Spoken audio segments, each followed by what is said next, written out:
So far, we have the connection, I hope. At least we can see him.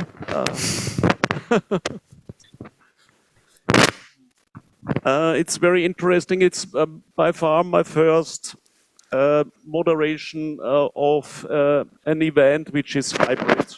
Yeah. So we heard a lot about digitalization, innovation, changes. It is quite interesting what your companies, how your companies were reacting on all this pressure. In just a short sentences. If we start with the lady. Very easy answer. The name of my company is Siemens, and I would say Siemens is one of the leading companies in digitalization with 4.0 or even 4.1 and 4.2. And we are driving, this was the question. Is it my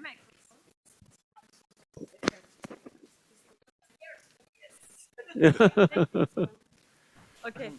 And this was also my question to, let me say, to sustainability, because digitalization, normally we link it to production, we link it to food and beverage, we link it to pharmacy, but digitalization means also getting big data and use them for energy efficiency. And this is, as everybody heard, there is a very high, I would say, very high goal of Siemens to be CO2 neutral by 2030 in the whole supply chain.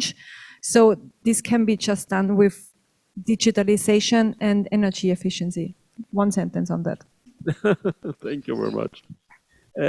Mark Dekan, medias normally, they don't change very much. I mean, you have insofar more actually, more content, and it must be fantastic for you because more medias are consumed in the meantime. Well, I mean, of course, in terms of media consumption, COVID gave a real surge, and we have seen that because there was a massive need for information, particularly reliable and trusted information. Fake news were spread on social media, and people were turning in the peak of the COVID in 2020 to a reliable, trusted media, and we have seen record numbers. Yeah, so in that sense, we cannot complain. On the other hand, I mean, media have been changing a lot over years, and the digital transformation has hit the media as one of the first industries of all.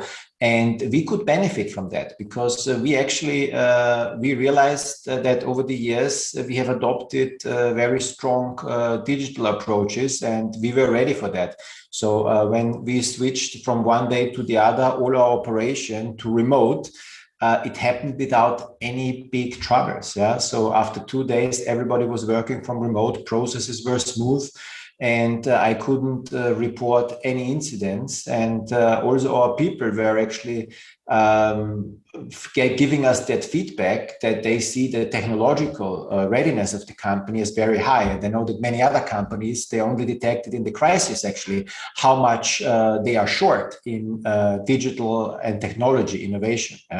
So from that perspective, that was for us not much of an issue. And we are also very eager to learn about remote work. And we see that actually is a big advantage to give our employees more flexibility, and are fully embracing that and are trying to lead that also in Poland. And we get very good feedback from our employees, and that makes us also as an employer even more attractive. Mm-hmm. Interesting, yes. Actually, from the point of a production plant, IGB, Pulvertechnik, how you saw the last 2 years? So it was very difficult in terms of our people, because of course we have two types of staff. One are the blue collars, and another one are the office employees. And we managed it also from one day to another day to switch our sales activities from the office to the home office. Actually, 2.5 years ago, home office was a trend for us. We were a bit joking about it. Was a kind of trend everyone heard about that, but never tried it out. So really, it was a true stress test for our IT and for our organization to move all the selling activities from the office to the houses, so that our customers even didn't notice that the person they are talking to on the phone or writing or having a chat by one of the communicators is not at the office but at home, and probably the children are in the room next to them. It was a huge challenge for our colleagues at operations, because of course you cannot produce anything from home, any chemical product. And it was also for me, culture-wise, very important not to create a two-tie, a double-tie society among the company. That means we had always people working in a hybrid mode in the office building. That the colleagues from the production side, they saw always people from the administration, from the offices. They were not left alone to be there. And another very important issue there was a kind of self-controlling mechanism, and a very high, I'm very proud of my colleagues, a very high mechanism of self-responsibility to avoid spreading of corona among the staff in our company. Mm-hmm. A lot of challenges for the sector of staff personnel. Zbigniew, Płaza, how you see the development in this regard? Was it positive? Oh, the last 2 years, it was like a sinusoid, yeah, up and down, up and down. It was one day employer market, one day employee. So basically, that was the situation. And I think since last spring, more or less, we are enjoying. Not enjoying, but what we are seeing is a very, very aggressive recruitment and lack of candidates, and every company is facing the same problems. So basically, and this is not only Poland, but we talk about the whole Europe and probably US also. So basically, a lack of people coming back to digitalization. Of course, we do things better, faster, and online, but we don't have any experts on digitalization. Everybody wants to have a digital experts today, and there's a huge lack of candidates. So education. I think it's education as a combination of education, experience, availability, all the aspects which you can find, on that. And basically, we have a lot of processes we are starting and we are not able to finish, and this is also blocking companies really for development. So we have this barrier which is impossible to pass. Right. The umbrella which the Polish government opened over the companies here in Poland, how much it helped actually, and what kind of side effects had it? Marcin, Diakonowicz from Grand Thornton. I would comment on that, but before that, I just would like to add something about digitalization. Right. Because we talk about companies, Siemens is probably one of the most digitalized companies across the world, but from other side, there are hidden champions. And I would say nobody knows that in Warsaw more than 20,000 to 40,000 people are working in my industry across the globe, helping large companies across the globe in digitalization and cybersecurity. And this is one thing. This is also helping, Polish economy. As you can imagine, like 40,000 people working in Warsaw. Not only for Polish economy, but across the globe. These are high value-added jobs, helping Siemens and other companies from US to Australia in improving digital processes. Even in my company, the cybersecurity headquarters is not in New York, but in Warsaw. But this is one thing which is also helping Polish economy, And another thing I would say, which is quite important, nobody said about it, is the Polish public administration. And from mid-2022, all the communication, even with the Polish court, which we are going to be only in electronic way. I remember 2 years ago when I went to Germany and my colleagues told me that they're able to set up a company within 2 weeks, and I was not surprised. I mean, Marcin, why are you not surprised? I mean, 2 weeks is a lot. I mean, how long do you need it in Poland? I mean, depends how are you fast in clicking in a computer. This was my answer 2 years ago in Germany. But I think, you know, the show, we as Polish people are not aware of that. But, even the Polish public administration is quite advanced, you know, when we compare to some European countries like Germany, maybe France. But we are just, I said it because we are just approaching another wave of legislation changes in terms of legislation coming from 2022. So basically, everything what you have to do with public administration, you will be able to do from your desk at home in Poland. And I don't know if there is another country in Europe which is so advanced in this respect. And talking about the tax changes, of course, you know, just I can compare it, you know, from the company like myself, you know, this is quite huge. It's going to have huge impact because the people working for my company are just rather from the high end, and this is going to generate quite substantial pressure also for wage increases. And I don't know if it's the proper time, you know, to do so, you know, in this high inflation, because at the end of the day, the clients are going to pay for that. Right. Higher productivity as well in your sector. Yeah.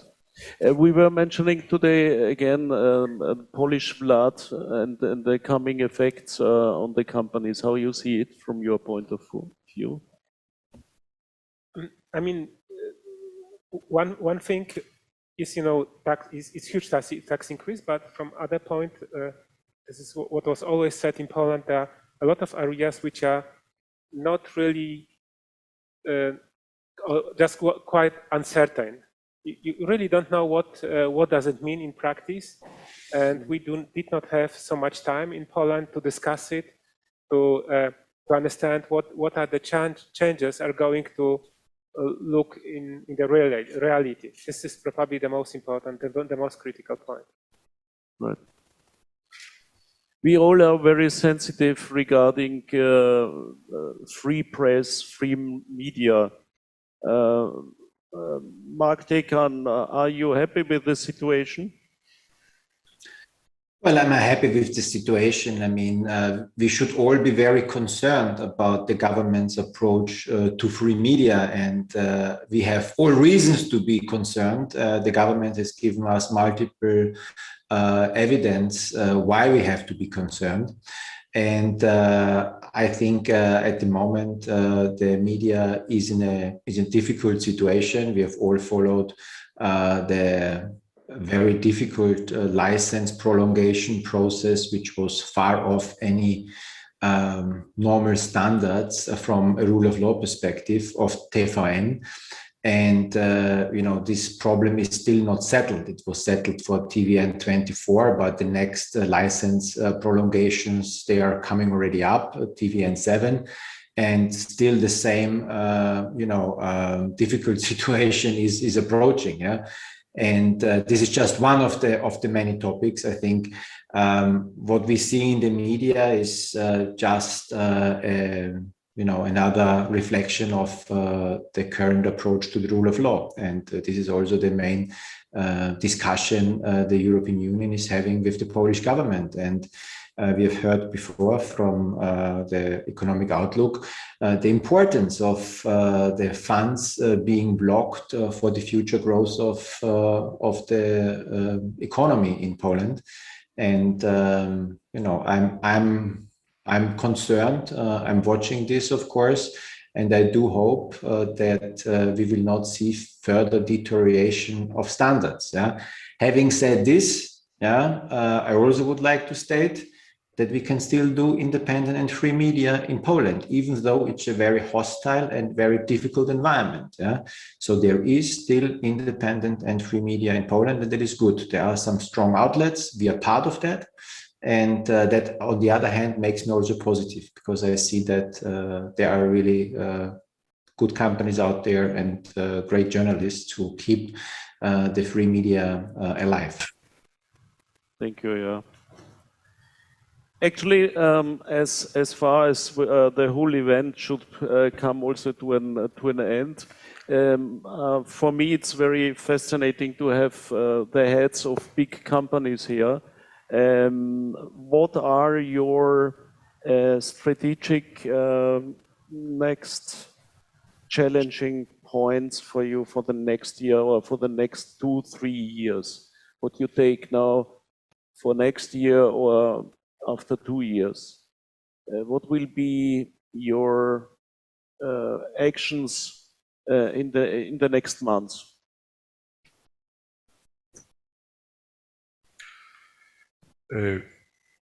As heard before, our biggest challenge for the upcoming months is to secure the working staff in the production.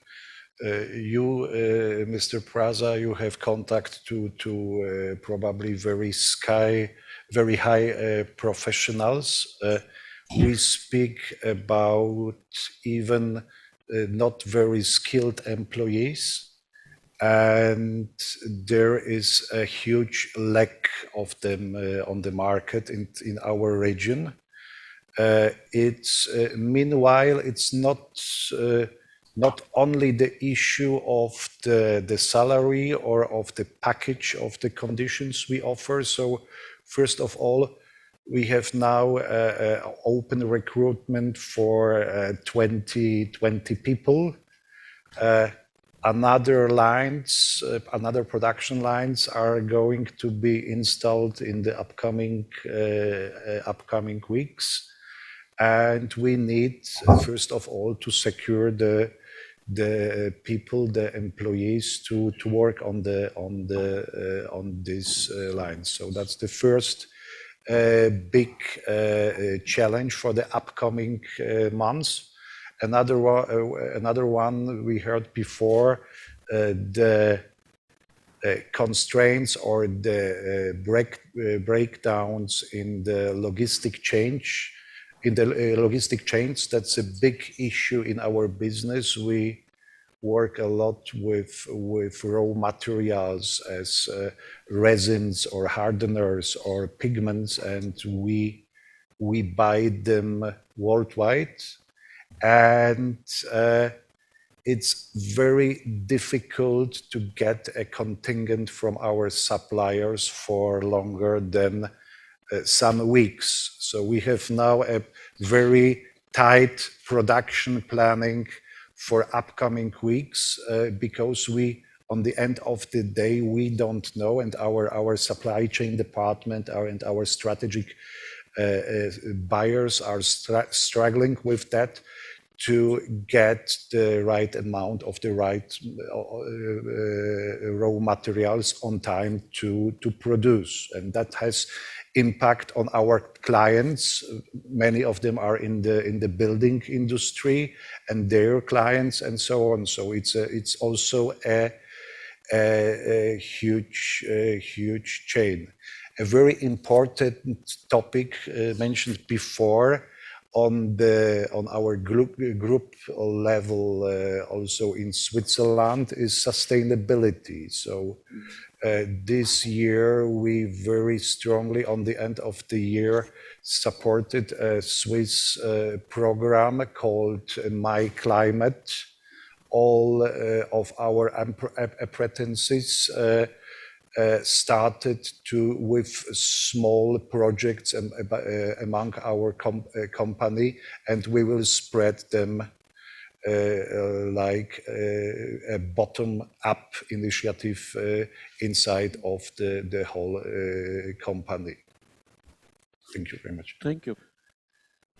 So, Daniela. a lot of things have already been said, but I want to come back that, as Mark mentioned, they easily switched to remote work, so we did the same. But what we are right now, let me say, facing on, really definitely focusing on is on the health condition of our employees.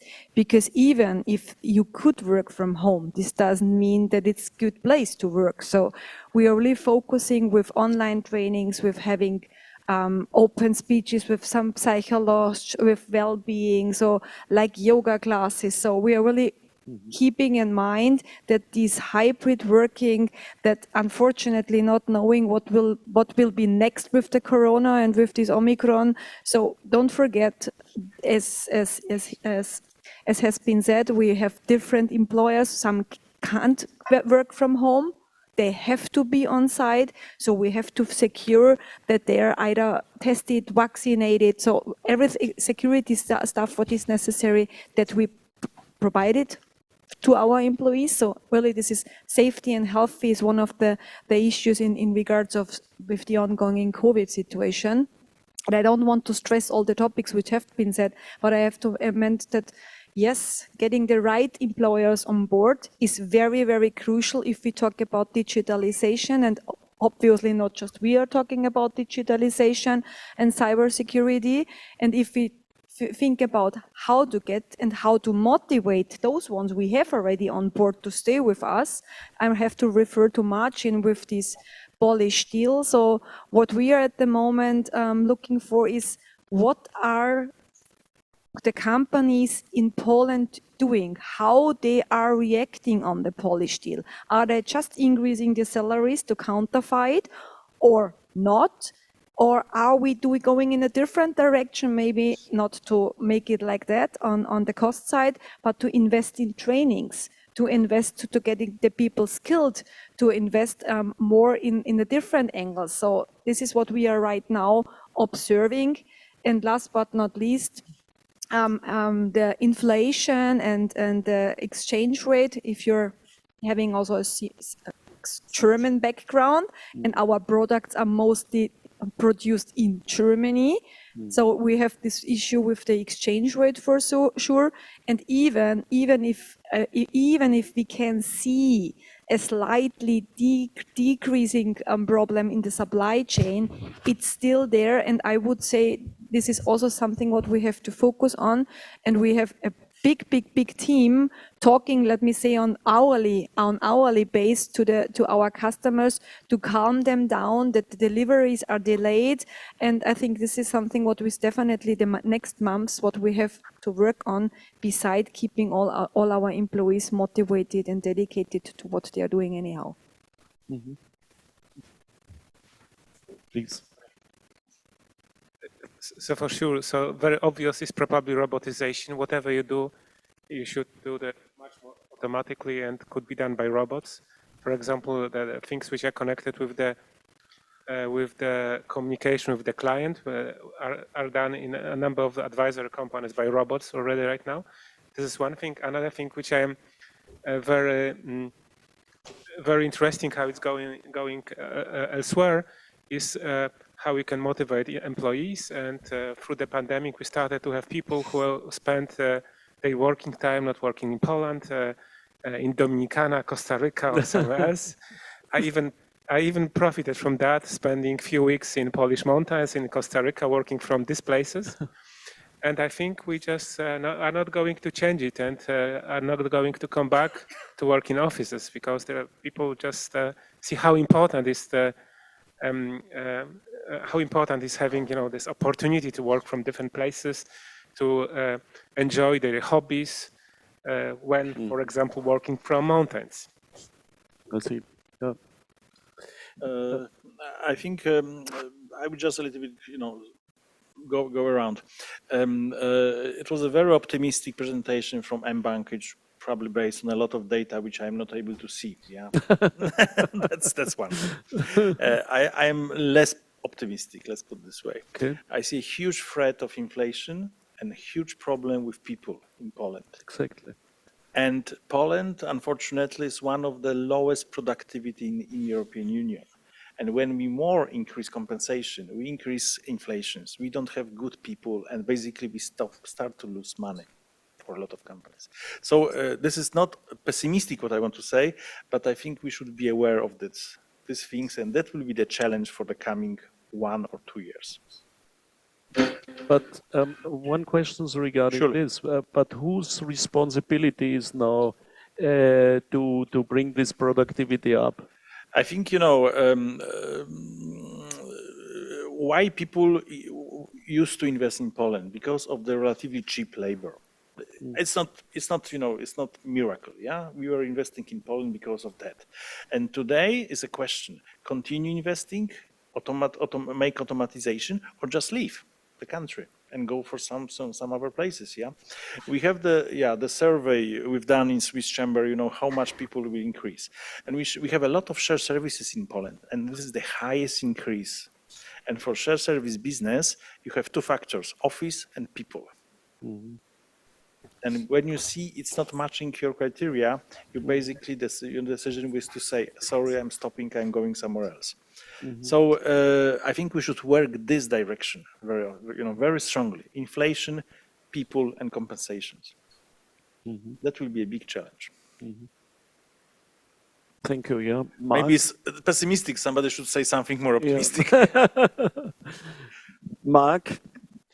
Well, I mean, if I would like to build on that, to be honest, because I see that very similarly. Yeah? I think that the biggest challenge we are facing in Poland is a war of talent. Yeah? And particularly in the very skilled digital professions, like all the IT development, that has been a carrier of growth and innovation in Poland over the last years, because Poland produces a great number of digital talents, engineers, and many shared services, many development hubs have been established in Poland. Yeah? But what I see now is that first of all, the salaries are going totally crazy in the tech segment. Yeah? It's very difficult to get tech engineers on board. Yeah, because everybody needs them. Many companies have discovered actually that they have a total backlog in digitization, and now they're getting on this digitization route very late, but now they're desperately longing for talent. And at the same time, we see a total democratization of the talent availability, because with remote work, many Polish engineers, they figure out that they can equally log into a Teams application of a company operating in UK, in US, in Germany, or elsewhere. They even don't need to relocate anymore. And with this, we have a global salary market basically for IT talent. Yeah? And that is a very, very big challenge. We see that big. We have 300 developers in Poland, and technology for us is absolutely critical. But we also, as a company, we cannot compete with global wages, yeah? Because we are also not charging out to our customers global advertising prices, for instance. Yeah? And I think that will be a tremendous burden for many, many companies. Yeah? And that can also give in the mid-long run, a big challenge to further innovation and growth from Poland. Thank you. Still, I don't want to close without a question from your side. I mean, from the participants of this event. Is there a question which you really want to present? Yeah, please. I'm coming out of the medical devices industry, and we're actually facing these problems and challenges with logistics and supplies of components. And I would like to actually ask 2 questions, since we focused on outlook for next year. What's your outlook when the situation will come back to normal terms that we saw like 2-3 years ago? And the second question, will this problem actually drive investments in Poland? So relocation of production of components from Far East to Europe. Thank you.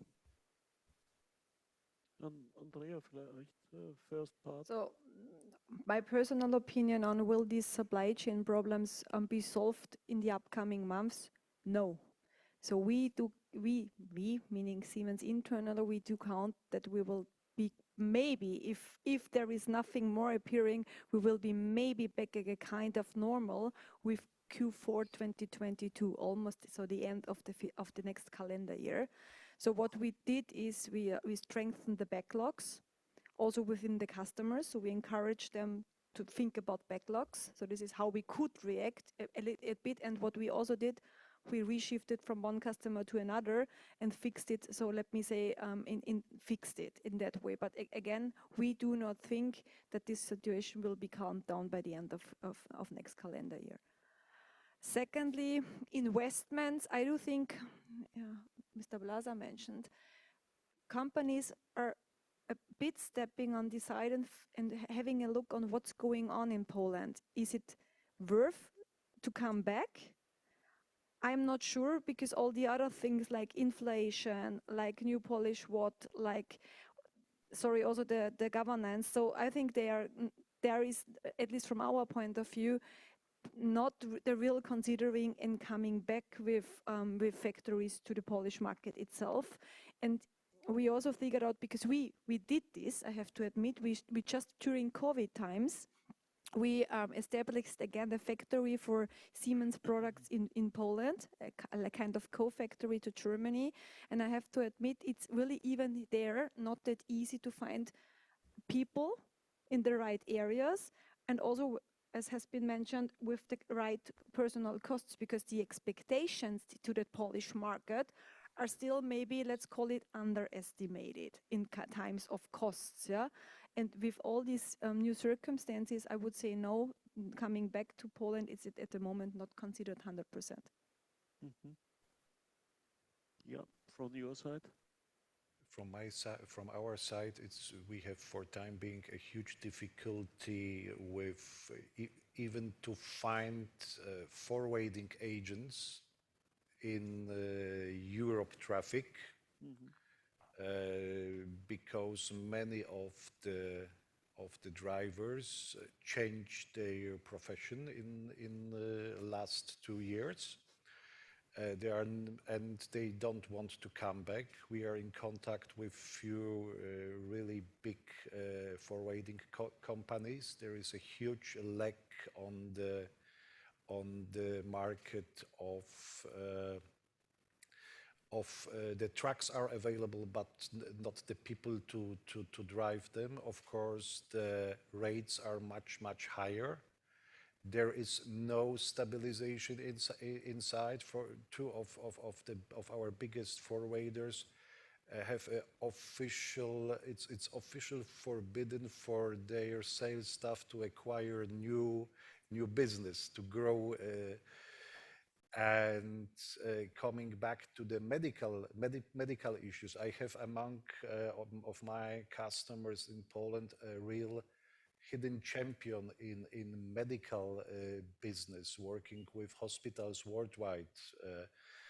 And this company suffers for last 2 years because they are not able to deliver their valuable products to the hospitals around the world because of COVID restrictions and limitations. So that's a kind of a dark scenario for them.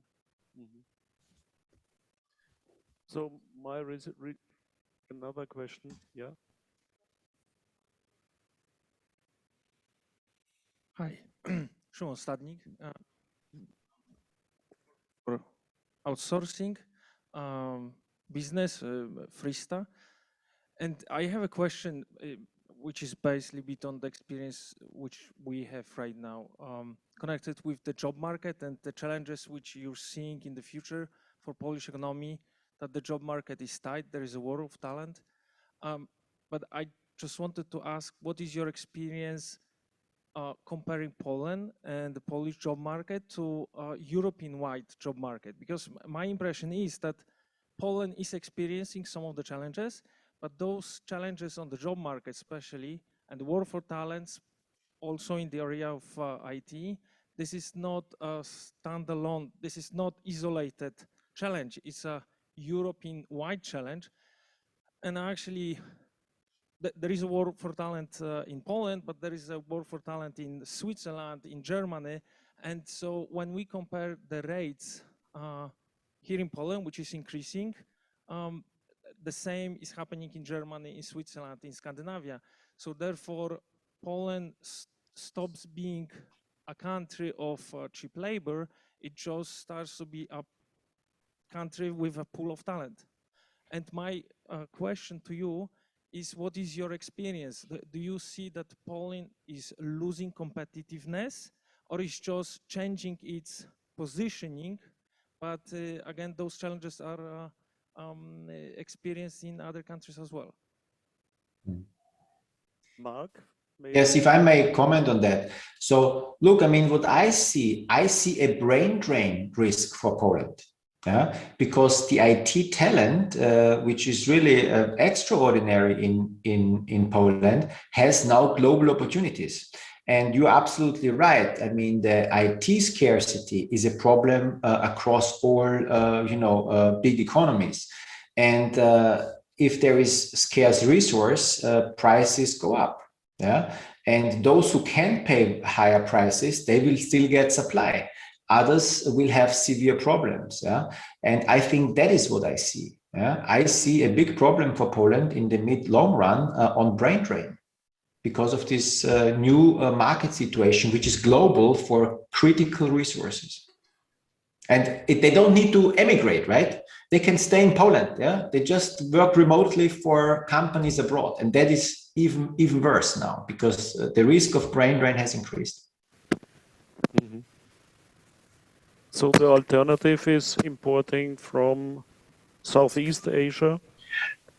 Yeah, I mean, companies will seek for even cheaper labor, but I think the actual alternative is to producing even more talent. Even Poland is really good in that. Yeah, and I think there must be even more investment in education and producing these kind of resources. But there will be a certain movement also to other locations. And I know that many Polish companies are already going to Ukraine, for instance. Yeah, but even Ukraine is very hot at the moment when it comes to the IT labor market.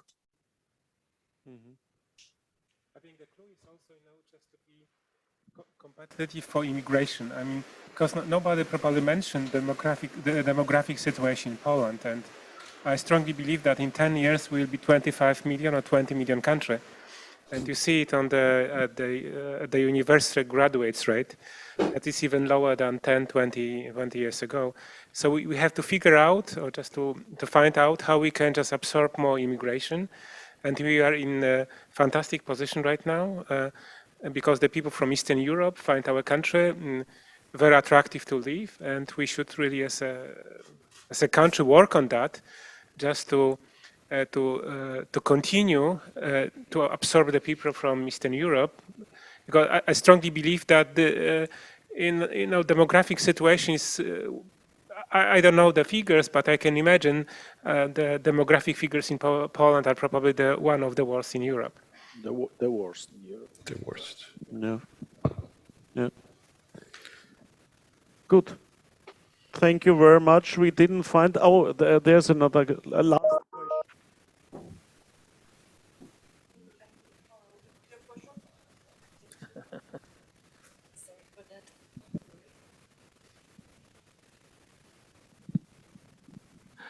Andrzej Buka, Fracht AG, Basel. By coincidence, we are the international freight forwarders, very international. Mm-hmm. And concerning supply chain and all the problems you face since the COVID started,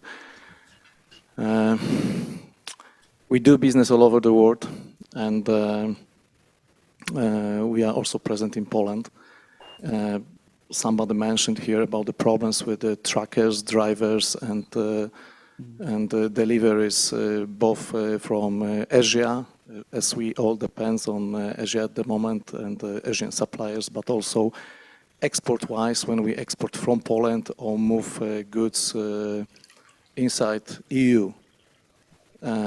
I think the problem starts not with the lack of drivers, but there's more complex. Like Zbigniew mentioned that we we were winning for years, like two factors of cheap labor and also taxes, all the privileges for the investors, all this stuff. But I would say that beside of the cheap labor, we still have very cheap logistics. We are the transport nation, and during the peacetime, we are like Netherlands, or I do not mean peace as a political party, but you know, when there is no war. And there's an excellent place for distribution in Europe. There's an excellent place for, as we have this phenomenal situation, we have a direct sailings from Asia to Gdańsk, yeah? And this is not the problem of the lack of drivers, I would say. The problem is that we have the longest terms of payments. This is one thing. Mm-hmm. Polish and international freight forwarders, okay, freight forwarders or 4PL operators or whatsoever, we do more banking solutions at the moment or crediting our clients than the transports. This is the meaning of this business at the moment. The second thing is, you know, all the political trends in Europe, like the mobility package. Do you know what it is? The Polish driver or Polish transport company to export goods from automotive factory in Silesia to Sochaux in France or Stuttgart or wherever would have to pay for the hotel to the driver. Can you imagine that? So we face the situation like Polish transport company, which we are absolute champions since years. Yeah, we have 104,000 Polish trucks, and also from the strategic point of view, we are the leaders. And now we face the situation like Western countries like Germany, France, UK, Italy, Spain, most of them. They'd like to stop the cabotage, or they'd like to limit activity of Polish truckers. Yeah. Even there is a problem with creating new group of truckers in mentioned countries. Yeah, I just come back from England, and I wanted to go to the shop to buy the gas water in Leicester. There is no gas water in the shop because sparkling water is, you know, on the list, on the bottom of the list of the goods needed, and it's not distributed. You know, all because Polish, Lithuanian, Czech truckers are not allowed to operate in UK. Mm. You know, and all this, you know, I think for the big companies like Siemens, it's also, there's a big interest to support the logistic industry, to support providers, also from the legislation side of this business, you know. And what we face today, and not only Fracht, also all the others like DHL and all the big ones, you know, we wait for the money like 180 days from the end of the month. Can you imagine that? Can you imagine any other industry to credit clients so long? So you can imagine that the Polish trucker, or Lithuanians, all the others, they expect payment like 30 days, maximum 60 days, yeah? Of course, there was a trend for the years, like big companies were going directly to the truckers, omitting brokers, transport brokers or forwarders, you know? But the fleet is decreasing nowadays. So I would say, you know, there's a lot to do in this respect. And the question to you is, especially to the companies involved in the production, yeah? Mm-hmm. If you think about the lobbying, because there's a kind of lobbying needed in order to solve the problem, because I think we can import drivers from Uzbekistan, wherever you can see, in Polish trucks, you see all the nations at the moment. But the different problem is a profitability of this business as the costs are rising, you know, costs are rising extremely, you know, and how to talk about nearshoring or getting the production back from Asia if we have a huge problem with the European logistics, yeah? Mm. So the question is, if big companies think about the solutions, how to keep supply chain safe in times when the, you know, politicians, who are, most of them, they are not involved in business anymore, yeah, or they've never been involved. They produce a number of rules which are just not helping to develop business in Poland, of Europe, just limiting that. Mhm. Was the policy in your companies? If you think about the cut of terms of payments, if you think about some benefits for long-standing partners, or you're just looking for the solution day to day when the COVID will finish, we come back to the situation that we will pay longer and cheaper. Sorry for so open question, but I think it's not. We are here. I can answer this question. I'm very willing. If my customers ask me for a long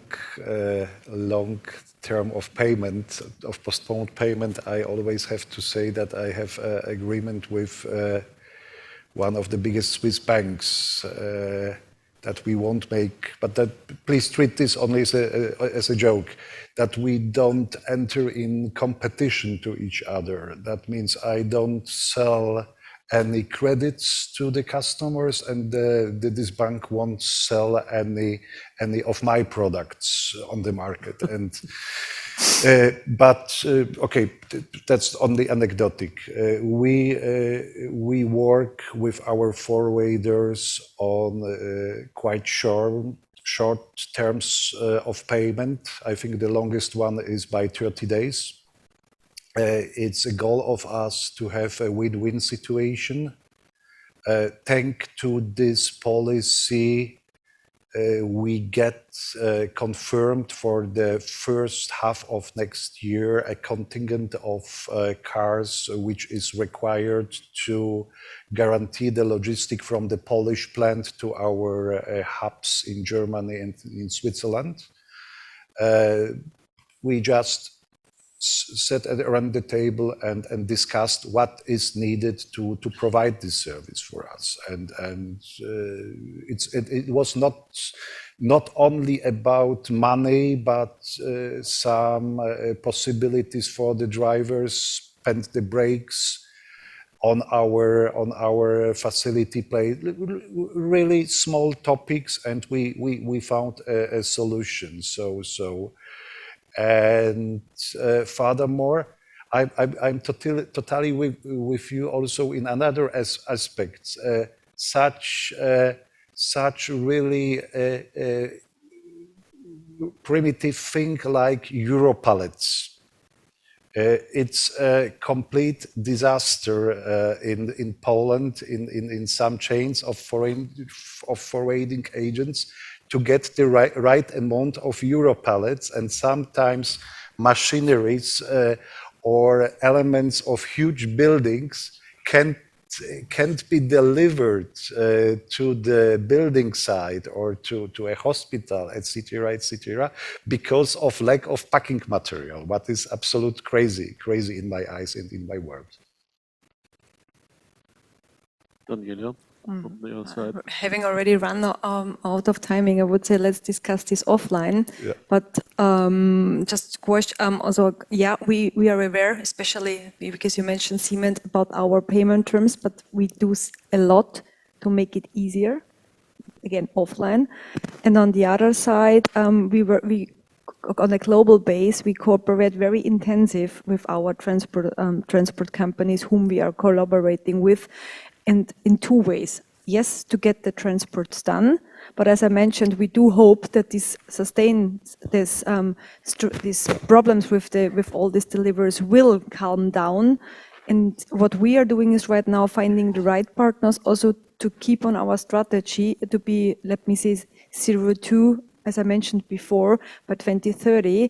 And there is also a kind of possibility to have investments together, to have a cooperation on that, which doesn't solve the problem what we are talking right now, but to have a, let me say, a partnership up front after, hopefully after all these problems are solved. But in kind of payment terms, we can discuss offline. But actually, there is also an issue when autonomous drivers will just take place. So maybe you don't need the drivers in 10 years.